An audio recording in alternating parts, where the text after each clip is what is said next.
Assalamualaikum warahmatullahi wabarakatuh. Untuk kelas pada pagi ni, cikgu ambil satu bab, iaitu bab daripada tingkat tepak, bab pembezaan. Bab 9 tingkat tepak, bab pembezaan.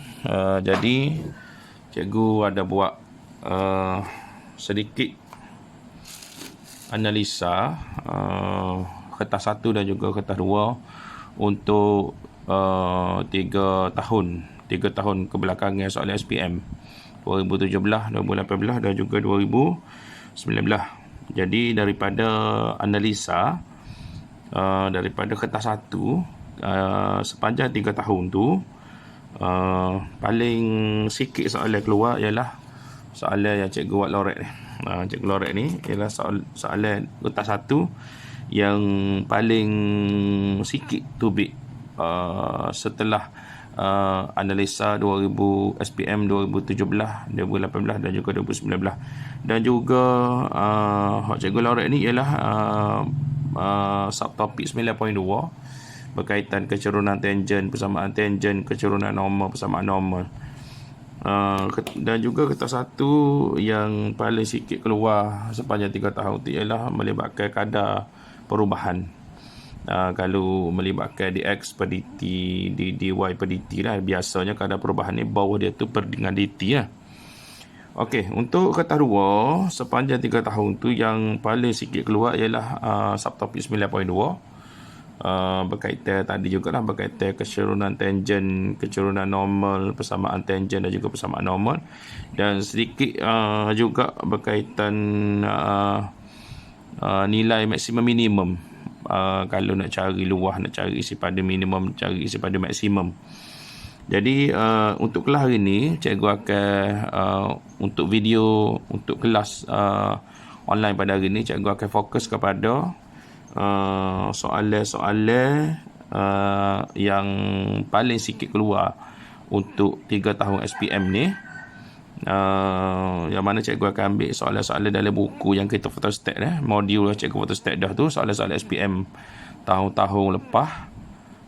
Jadi cikgu akan drill soalan dalam buku tu lah. Okey, jadi pelajar-pelajar boleh bersedia, boleh tengok buku tu sebelum cikgu teruskan dengan contoh-contoh penyelesaian soalan yang ada dalam buku. Okey, soalan yang pertama kita tengok pada muka surat 185, soalan melibatkan kadar perubahan. Okey, kadar perubahan tahun SPM 2004. Jadi kita tengok sini dia royak pembalik ubat X dan Y dihubungkan oleh persamaan. Y bertambah dengan kadar 4 unit per saat. Cikgu bagi tahu dah, kalau kita tengok Y bertambah dengan kadar, maknanya kadar ni dia merujuk kepada Y 4, nilai 4. Maknanya kita sudah dapat maklumat di sini. Satu maklumat iaitu dy dy per dengan dt. Ingat kalau sebut kadar maknanya per dengan dt. Jadi bila kadar tu disabitkan dengan y, maknanya kita buat dy per dt sama dengan 4. Satu maklumat yang diberi, dan soalan dia ialah dia suruh cari kadar perubahan x. Kadar tu dikaitkan dengan x. Jadi soalan dia ialah dia suruh kita cari dx per dengan dt berapa. Jadi seperti mana cikgu ada cikgu ajar dah, kita ambil soalan tu, lepas tu kita tinggal tempat kosong, kemudiannya kita darab dengan maklumat yang sudah diberi pada kita dy per dt. Jadi apa yang kita nak isi dalam ni ialah hak ni salin sini, hak ni salin sini. Bermakna kita nak cari sekarang ni ialah dx per dengan dy. Jadi nak cari dx per dy, boleh juga awak cari dy per dx terlebih dahulu. Cari dulu dy dx, lepas tu pusing. Okey, jadi contoh sekarang ni kita ada diberi maklumat y sama dengan 3x tambah dengan 2x tolak negatif 1. Cikgu naik x. 2 per x tu cikgu naik x. Naik atas jadi x kuasa negatif 1. Jadi situ cikgu cari dy per dx. So dy per dx kita akan dapat 3 tolak 2 x kuasa negatif 2. Okey. Jadi kita cari dy per dx kita ni ialah 3 per 2 per x kuasa 2. Jadi kalau kita penyebut kepada 3, kita buat penyebut kepada 3 tu, kita akan dapat 3x kuasa 2 tolak 2 per dengan x kuasa 2. Okay, ini ialah dy per dx. Jadi soalan kita sebenarnya kita nak cari dx per dy. Dx per dy, jadi kita pusing.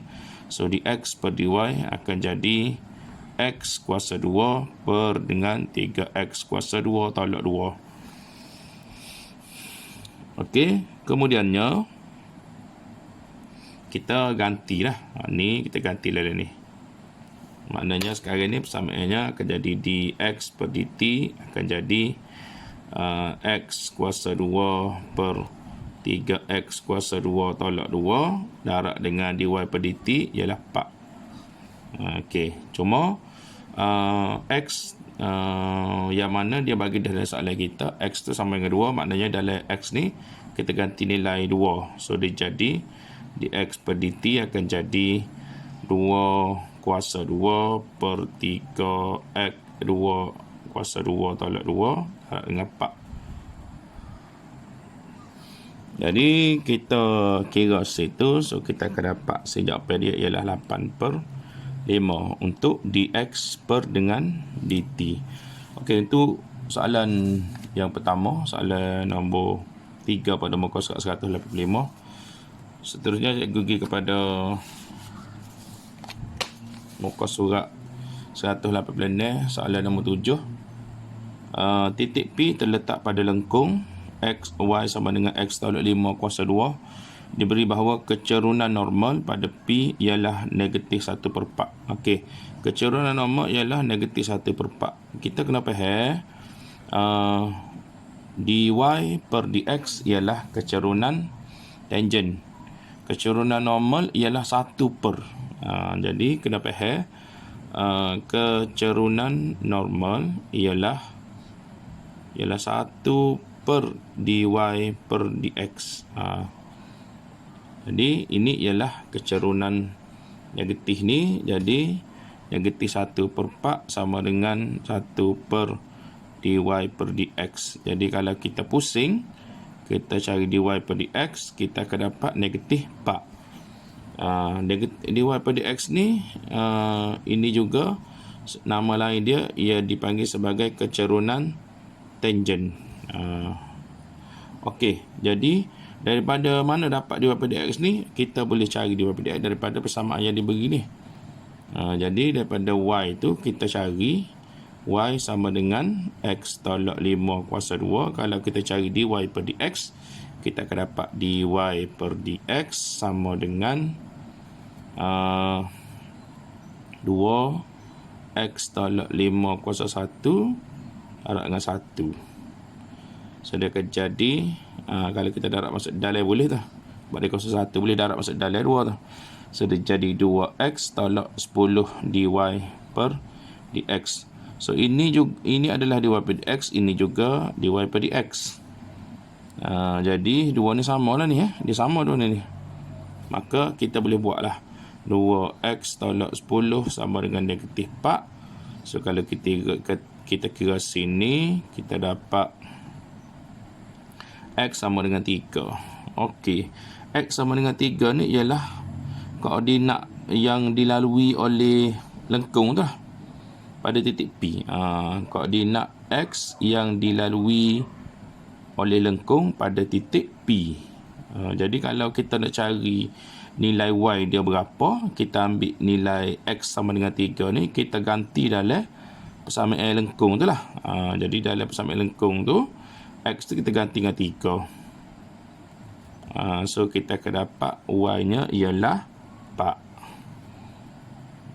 Jadi maka dapatlah koordinat dia X3 Y4. Koordinat apa ni? Ini adalah koordinat titik P. Okey. Seterusnya, okey, satu soalan pada muka surat yang sama, muka surat 180 SPM 2005. Ini adalah soalan melibatkan kadar perubahan. Jadi cikgu tinggal dulu. Kalau soalan ni ada dari buku awak boleh cuba buatlah. Nak tengok tu bit lagu mana jawapan dia.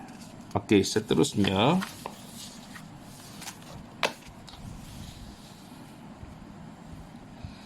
kita pergi kepada soalan nombor 12 pada muka surat 187. Okey, garis normal kepada lengkung Y sama X kuasa 2 tolak 5X pada titik P adalah selari dengan garis lurus Y sama dengan negatif X tambah 12. Okey, dia royak garis normal. Dia selari dengan garis lurus ni sama ini.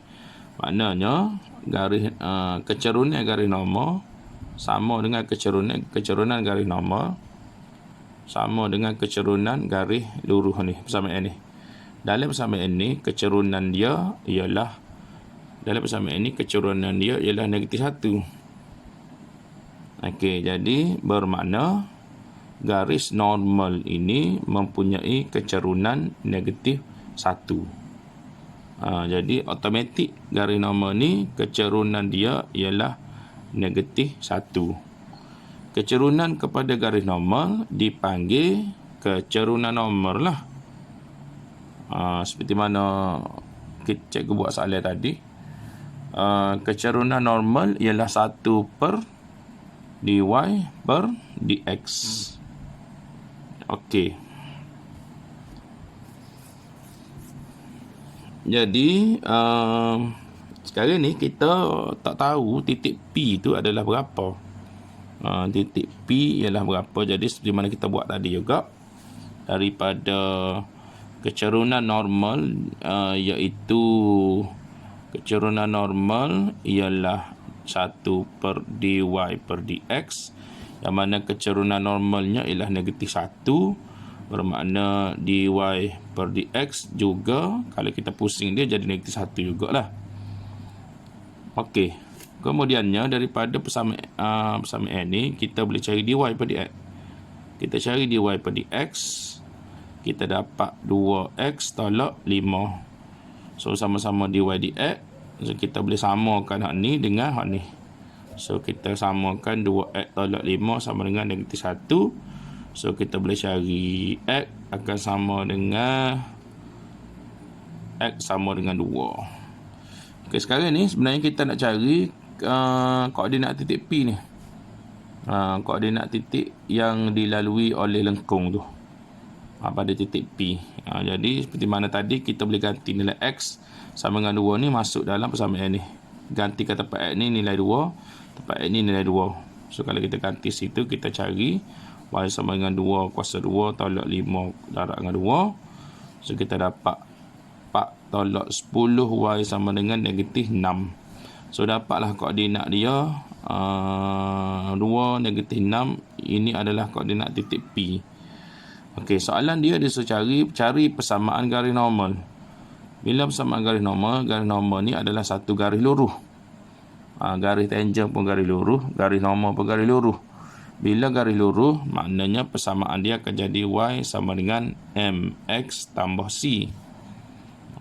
Yang mana kecerunan m dia ni kita sudah ada, iaitu negatif 1. Jadi sekarang ni tugas kita ialah kita nak cari nilai c. Jadi y sama dengan negatif 1x tambah c. M dia sudah kita dapat negatif 1 daripada awal tadi. Garis normal tadi, kecerunan dia ialah negatif 1. Jadi lagu mana kita nak cari nilai c, kita ambil ni koordinat P ni, 2 negatif 0 ni kita ganti dalam ni. Sebab titik P ni ialah titik yang dilalui oleh garis normal dan juga lengkung. Sebab dia sebut dah garis normal kepada lengkung pada titik P. garis normal kepada lengkung pada titik P, maksudnya garis normal pun melalui titik P, lengkung pun melalui titik P. Maknanya koordinat titik P boleh diganti dalam persamaan garis normal, koordinat titik P juga boleh diganti dalam persamaan lengkung. Sebab titik P itu dilalui oleh kedua-dua garis normal pun titik P lalu, garis normal lalu titik P, lengkung pun lalu titik P. Okey, jadi kita ambil koordinat titik P ni, kita boleh ganti dari persamaan. Sekarang ni persamaan ni ada persamaan normal ni, persamaan garis normal. So Y dia kita ganti dengan negatif net, X dia kita ganti dengan 2. So kita jadi, so C akan jadi tolak 4. Jadi last kali kita tulis balik persamaan tu, dia akan jadi Y sama dengan negatif negatif X tolak dengan 4. C terganti negatif 4. So jadilah persamaan. Persamaan ini ialah persamaan garis normal. Okey. Seterusnya cikgu pergi kepada soalan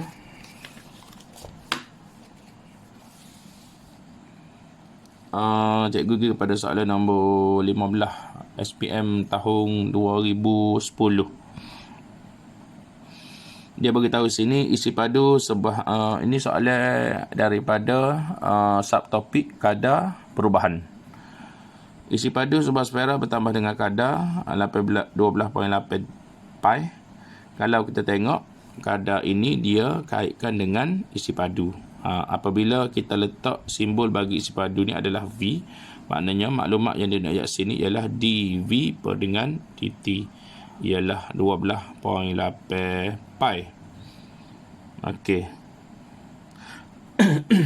Soalan dia ada secara jejari sfera. Okey. Katalah kita ambil jejari ni kita letak sebagai simbol J. Apabila dia royak, apabila ketika jejari bertambah dengan kadar 0.2.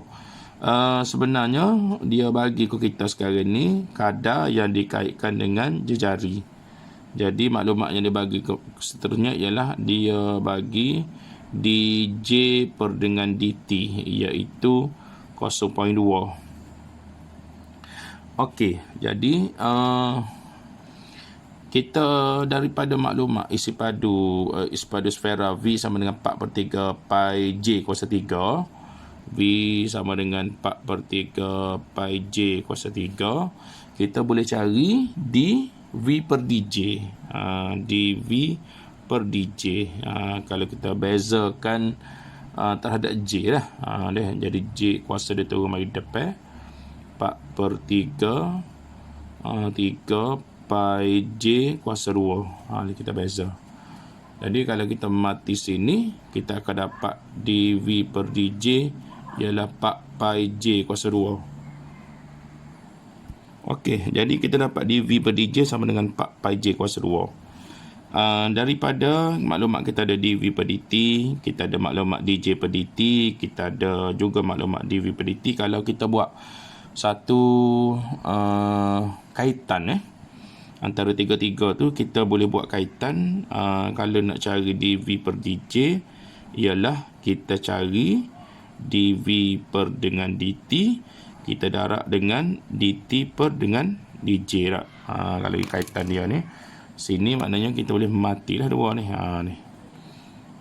Bermakna bila kita mati dt dengan dt, dapatlah dV per dj. Jadi dV per dj kita dapat tadi 4 pi j kuasa 2. dV per dt kita dapat sini 12.8 pi.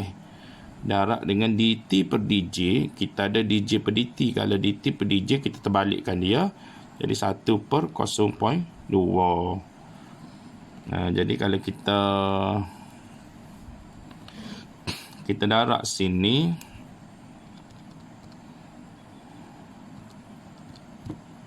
kita dapat 64 pi 4 pi j kuasa 2. Jadi kalau kita kira sini, kita akan dapat j kuasa 2 64 pi per 4 pi. 16 j kuasa 2 ialah 16. So dapat j ialah positif negatif 16 lah. Jadi disebabkan jari dia tak ada negatif, jadi negatif tu secara automatik tertolak. Maka jawapan kita ialah 6J, kita dah ambil positif saja, iaitu 16 cm. Ini satu bentuk juga soalan kadar perubahan yang pernah keluar tahun 2010.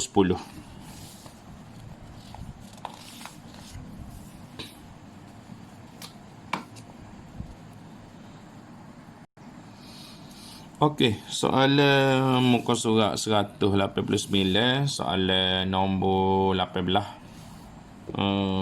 SPM tahun 2012. Okey, dia bagi kecarunan tangen pada lengkung y sama x kuasa 2 tambah px dx negatif 2 ialah 7. Jadi kita faham 7 ni ialah merujuk kepada kecarunan tangen. Cari nilai P. Okey. Bila tengok kecarunan tangen, sebenarnya kita kena faham sini, bila sebut kecarunan tangen, dia ialah dy per dx. Kecarunan tangen tu ialah dy per dx. Jadi sebenarnya kita boleh royak dy per dx kita sama dengan sama dengan 7. Okey, itu satu maklumat yang kita kena tahulah. So kalau kita tak tahu, memang tak nak buatlah soalan. Maklumat maksud tersirat yang dia royak kecarunan tangen tu ialah kita kena faham bahawa itu ialah dy per dx. Okey, so lagu mana kita nak teruskan ialah kita tengok persamaan kita. Bila kita ada y, maknanya kita ada, so idea kita nampak daripada y ni kita boleh cari dy per dx lah. So daripada kita darat dulu, y sama dengan x kuasa 2 tambah px ni, kita darat dulu masuk dalam. So kita dapat y sama dengan 2x kuasa 2 tambah px kuasa 3. So kita cari dy dx dia. Kita cari dy dx, kita dapat 4x tambah 3px kuasa 2. So ini adalah dy dx, ini pun dy dx juga. So persamaan dia ni akan sama dengan 7. Okey. So 4x tambah 3px kuasa 2 sama dengan 7. Okey, kalau kita perhatikan dia suruh cari nilai P.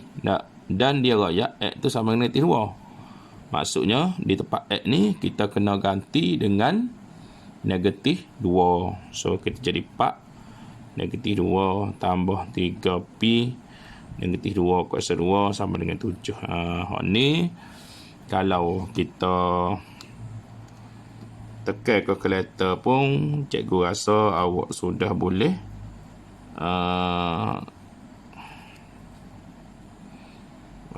boleh cari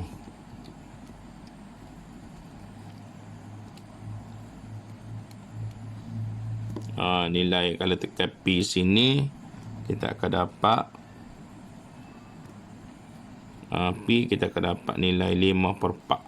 Bila tekan kalkulator tu dapat jawapan P sama dengan 5 per 4. Dalam persamaan tadi, X tu kita kena ganti dengan negatif 2 lah, sebab sini dia royak. Jadi sudah royak ke kita, X tu sama dengan negatif 2. Okey, seterusnya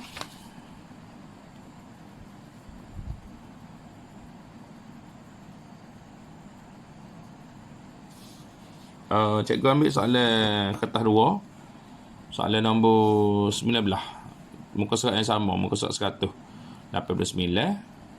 Okey, dia bagi lengkung y sama dengan melalui titik A 2 3 dan mempunyai 2 titik pusingan P 31 dan Q. Dia tak royak nilai berapa.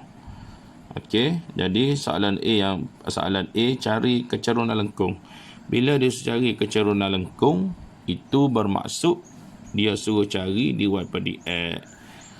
Jadi sini dy dx ni ada beberapa nama lah.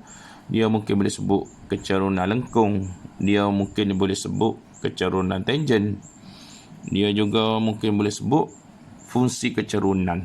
Jadi dia suruh cari dy dx. Nak cari mana dy dx? Kita ambil persamaan ni lah. So daripada persamaan y sama dengan x kuasa 3 tolak x kuasa 2 tambah 9x tambah 1. So kalau kita cari dy dx, kita akan dapat 3x kuasa 2 tolak 12x tambah 9. Jadi persamaan dy dx ni kita ada pun boleh ubah x. Dan kalau awak perasan dia sebut tadi lengkung ni melalui titik A ni, melalui titik ni. So bila melalui titik ni bermakna ni koordinat dua dia ni boleh gantilah dalam persamaan ni.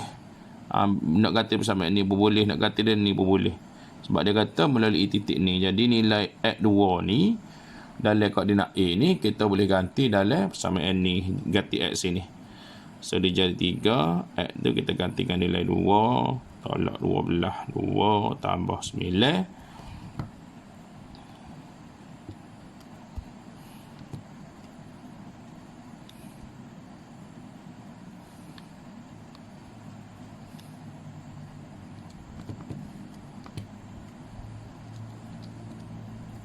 So sini dia dapat dy dx dapat negatif 3. Okey, selesai situ yang pertama.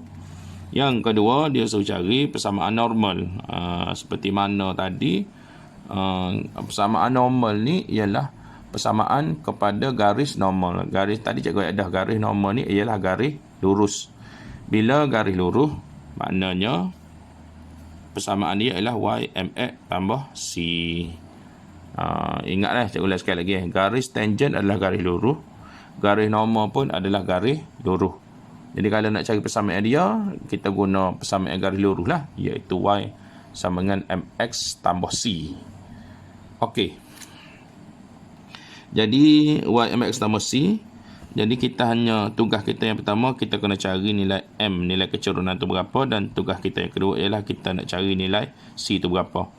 Jadi seperti mana yang cikgu bagi tahu tadi dah, kecerunan dy dx ialah kecerunan tangent. Kalau kecerunan normal ialah hasil darab dua tu.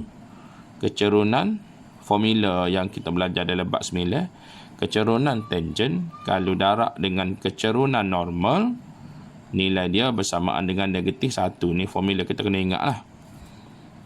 Jadi kecerunan tangent ialah negatif 3 darab dengan kecerunan normal, maka kita akan dapat kecerunan normal ialah 1/3. Jadi sinilah nilai sini 1/3 tu. Jadi persamaan dia akan jadi y sama dengan 1/3 x tambah c. Okey, kemudiannya kita nak tahu nilai c. Apa yang kita buat ialah kita kena ganti. Sebab dia sebut tadi dalam soalan persamaan normal pada lengkung itu pada titik A. Pada titik A. Maksudnya garis normal ni melalui titik A lah. Sebab dia kata pada A. Jadi maksudnya garis normal tu melalui titik A, bermakna koordinat titik A kita boleh ganti dalam persamaan ni. Persamaan kita cari tadi. Jadi x nilai 2 ni kita ganti dalam x, nilai 3 ni kita ganti dalam y. So persamaan dia akan jadi 3 sama dengan 1/3 2 tambah c. Maka kita akan dapatlah nilai c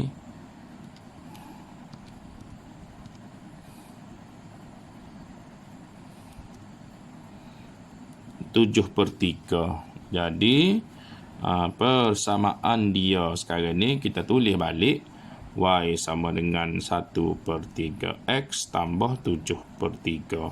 Nak tinggal gitu pun sudah memadai. Kalau nak pindah 3 tu, nak pindah penyebut 3 tu, boleh juga buat bagi jawapan 3y sama dengan x tambah 7. Boleh juga.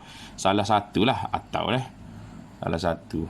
Nak bagi y sama dengan 1/3 x tambah 7/3 pun sudah mencukupi untuk dapat markah penuh untuk soalan B. Okey, untuk soalan C, sebab soalan C ni dia secara koordinat Q yang mana P dan Q ini ialah titik pusingan. Bila cerita pasal titik pusingan, kita kena ingat nak dapat titik pusingan, apa yang perlu awak buat ialah awak kena ambil dy per dx, awak kena samakan dengan kosong. Kena ingat situlah. So, jadi bersama dy dx kita ada dah ni. Ni kita ada dah 3x kuasa 2 tolak 12x tambah 9 kita sudah ada. Maknanya dy dx kita samakan dengan kosong, bermakna 3x kuasa 2 tolak 12x tambah 9 kita samakan dengan kosong. Jadi bersama x kuasa 2 tolak 4x tambah 3 sama dengan kosong. Kalau kita faktor dia,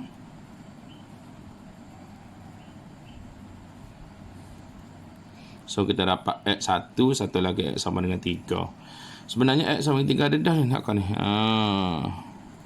Jadi yang cikgu faktor sekarang ni, ini ialah 2 titik pusingan. Nilai 2 titik pusingan. Satu nilai 1 titik pusingan x dia sama dengan 3. Satu lagi titik pusingan x dia sama dengan 1. X sama dengan 3 ada dah ni. Maknanya x sama dengan 1 ni ialah nilai x untuk koordinat Q.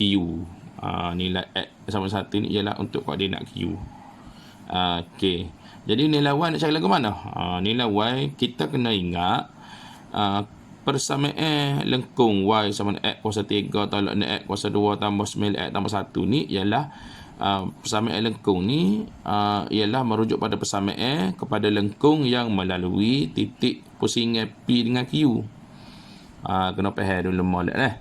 Yang mana persamaan ni adalah persamaan kepada lengkung yang melalui titik P dan juga titik Q. Dua titik pusingan. Lengkung tu melalui titik pusingan P dan juga melalui titik pusingan Q.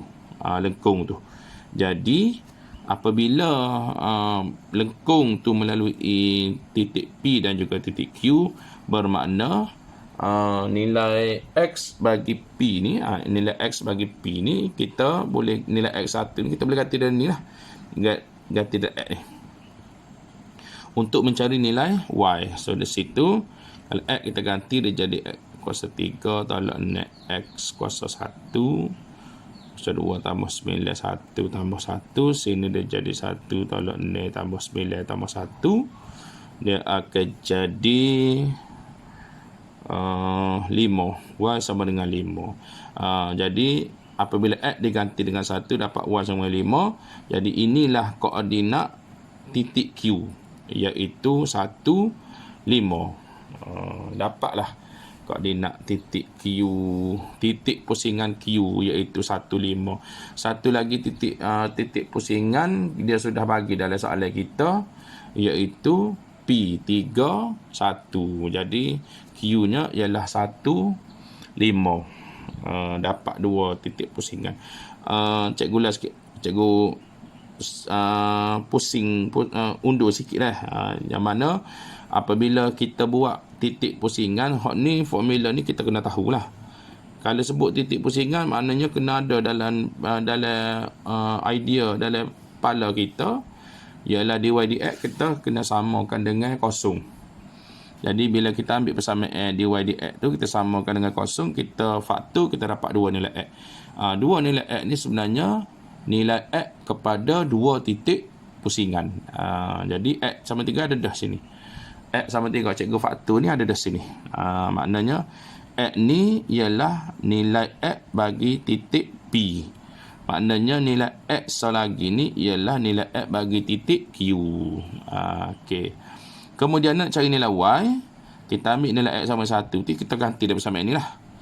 Ganti dari persamaan lengkung. Sebab lengkung, apa kita boleh ganti x ni dalam ni? Sebab persamaan lengkung ni ialah lengkung yang melalui titik P dan juga melalui titik Q. Maknanya nilai x sama dengan 1 untuk titik Q tu, kita boleh ganti dalam persamaan lengkung untuk kita cari nilai y bagi koordinat Q. So, dapatlah 5, maka koordinat Q ialah 1, 5. Okey, soalan terakhir untuk hari ni. Cikgu ambil soalan nombor 28 SPM 2016. Rajah menunjukkan pandangan hadapan sebuah tingkap. Lengkuk bagi tingkap itu ialah suatu semi bulatan. Perimeter tingkap itu ialah 4 meter. Perimeter Jadi sini akan jadi Y. Sini akan jadi X lah. Sebab 2X itu. Jadi X ni automatik dia adalah jejari. Jadi kalau semi bulatan, dia ialah, kalau bulatan lilitannya ialah 2 pi J. Okey. Kalau semi bulatan, maknanya kita bagi 2, kita mati sini. Maknanya lengkuk ni adalah pi J lah. Jadi bila J itu ialah X, bermakna kita akan dapat X pi untuk lengkuk ni. Maknanya perimeter, bila disebut perimeter, kita kena tambah belakang lah. Ni ialah X pi tambah dengan panjang ni Y, tambah dengan panjang ni 2X, tambah dengan sini ni Y. Dia akan sama dengan 4 meter. Sama dengan 4 situ. So kita boleh buat sini, kita boleh buat 2Y tambah dengan 2X 2 tambah pi sama dengan 4. Okey, kita dapat satu maklumat situ. Ini untuk perimeter. Soalan dia ialah ungkapkan luas permukaan hadapan tingkap itu dalam sebutan X dan juga pi. Luas permukaan. Jadi luas permukaan petak ni macam biasalah, panjang, darat, lebar. Ni pula luas ni akan jadi kalau luas bulatan pi J kuasa 2.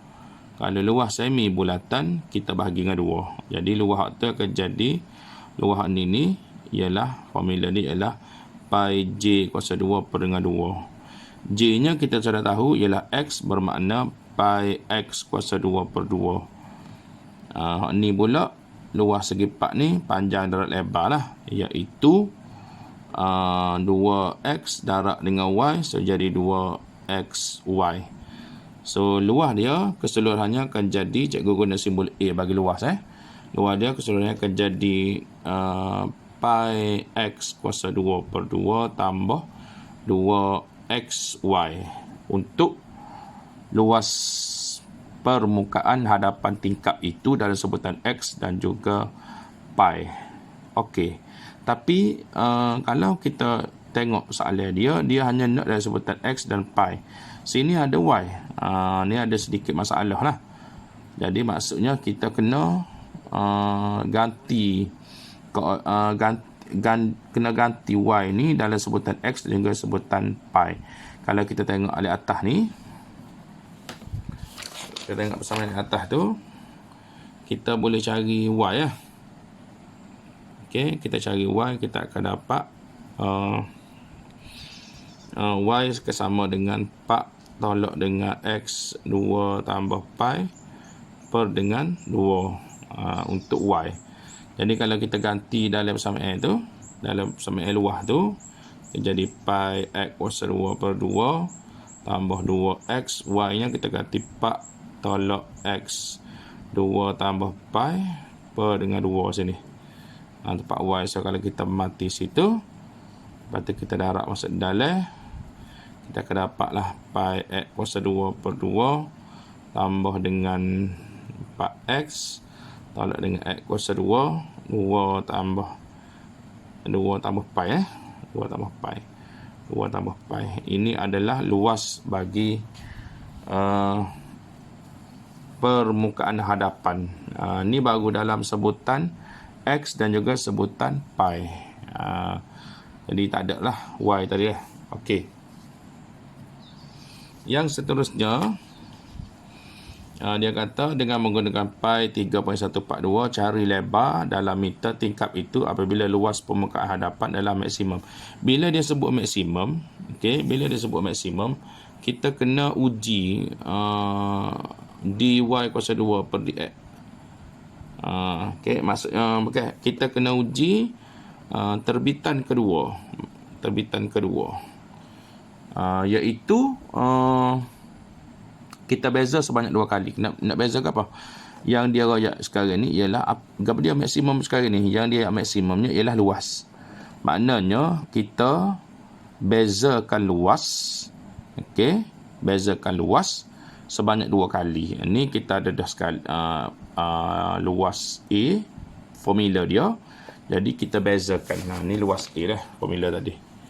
Ini japai A, selalu kita bezakan luas. Okey. Okey, cikgu darab X kuasa 2 ni masuk dalam.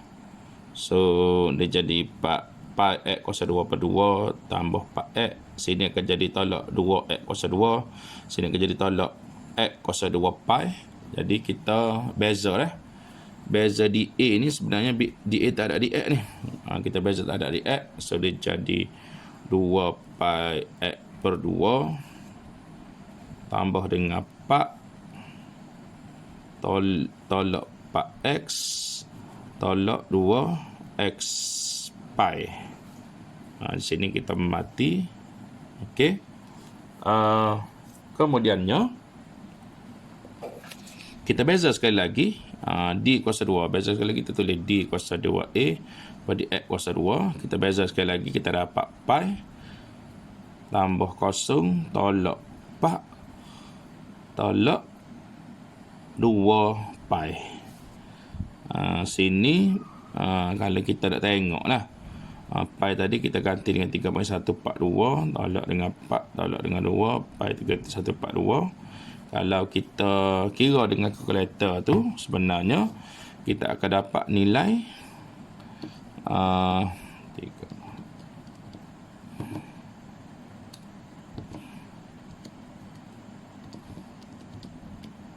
Kita dapat negatif 7.142.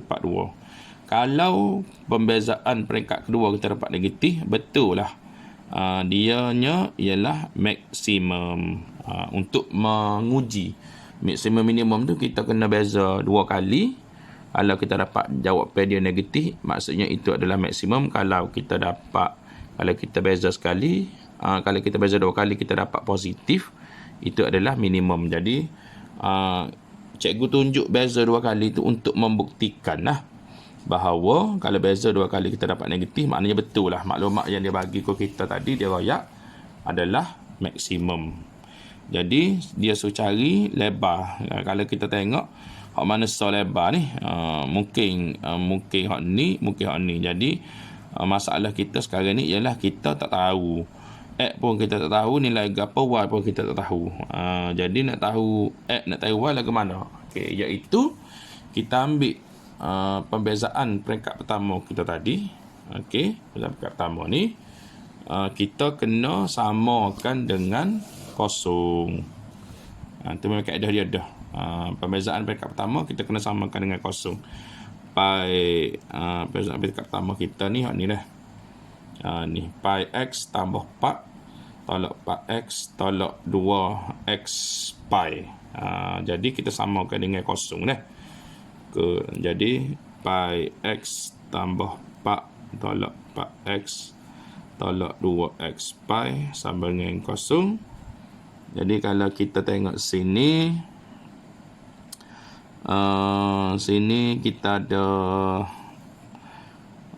1 pi X, sini 2 ni boleh mati jadi negatif pi X tambah 4 tolak 4X sama dengan kosong. Kita pindah ni mai kat ni dah. So jadi 4 sama dengan pi X tambah 4X. So kita faktorkan X, pi tambah 4 X 4. So kita dapat X sama dengan 4 per pi tambah 4. Kalau kita gantikan pi ni 3.142, kita boleh carilah nilai X tu. Situ kalau kita tekan kalkulator,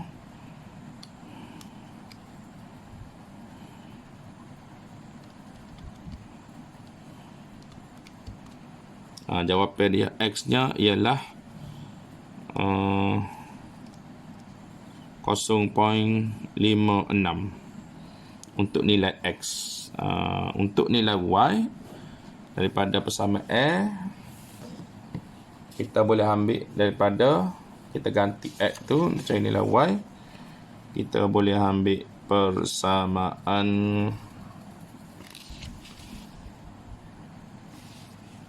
ni tak apa. Kita ambil persamaan ni. Persamaan ni.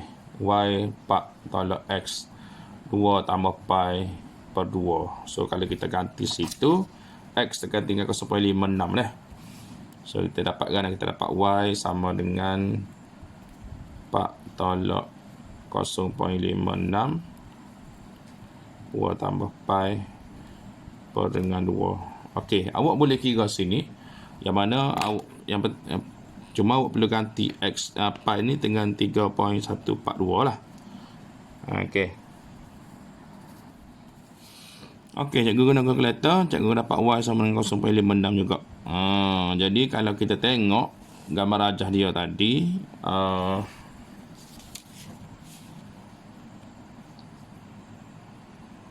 tingkap itu dah.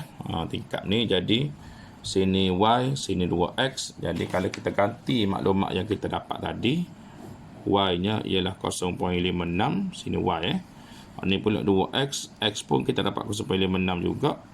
Jadi maka kita akan dapatlah hak mana lebar, hak mana luas lah. Maknanya hak ni akan jadi, sebenarnya hak ni akan jadi lebar, dan hak ni akan jadi panjang bagi tingkap tu. Jadi soalan dia suruh cari lebar. Cari lebar.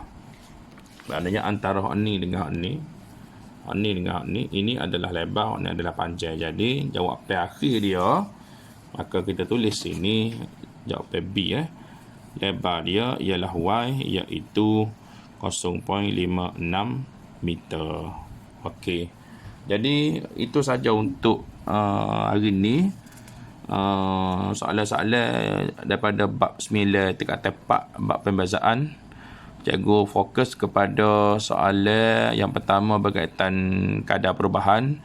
Cikgu juga fokus soalan berkaitan kecerunan tangen, kecerunan normal, nak cari persamaan tangen, nak cari persamaan normal. Dan cikgu juga fokus kepada soalan yang melibatkan kalau dia royak maksimum minimum, tak kira lah apa saja, tak kira maksimum minimum ni boleh jadi apa saja, luah maksimum, luah minimum, isi padu maksimum, isi padu minimum.